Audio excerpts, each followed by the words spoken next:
Hey guys, I just wanted to talk a little bit about how and why we use food in our board and train program. So, as balanced trainers, what many people don't actually realize is we actually incorporate food or the dog's daily dinner or meal into their training program. We're not just using tools to communicate with our dogs, we are also using their food as well.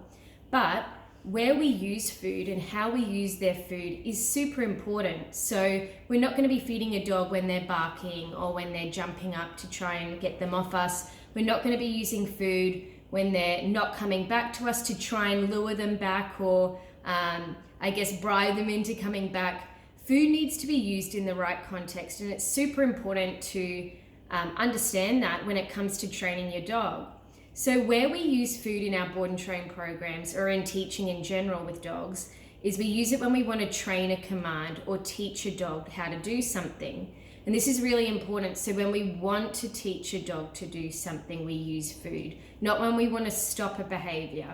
So if we're teaching a dog to sit, or we're teaching a dog to lie down, we're teaching a dog to go get a certain toy or touch our hand, lots of tricks and things like that, we're going to use food for that because we want to reward the dog for performing a certain behavior.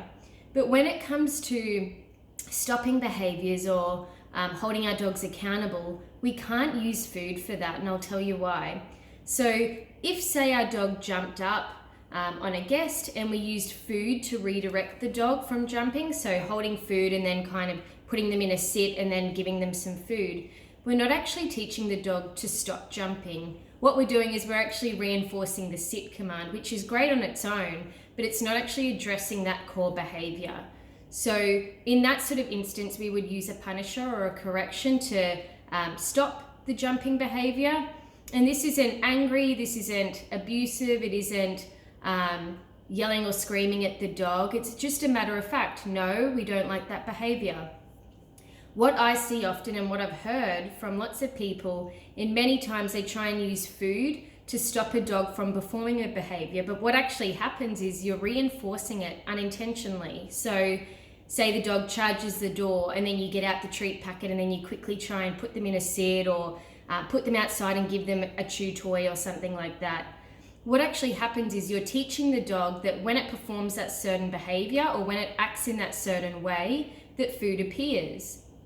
So where we like to use the food is when it comes to the training aspect of things. So when we're teaching a dog their obedience, their sits, downs, recall, place, crate training, things like that is a beautiful way to incorporate food into the program, but not when you're stopping those unwanted behaviors. Hope this video helps you guys. Let me know in the comments below if this helps. I'd love to hear from you guys. All right, bye for now.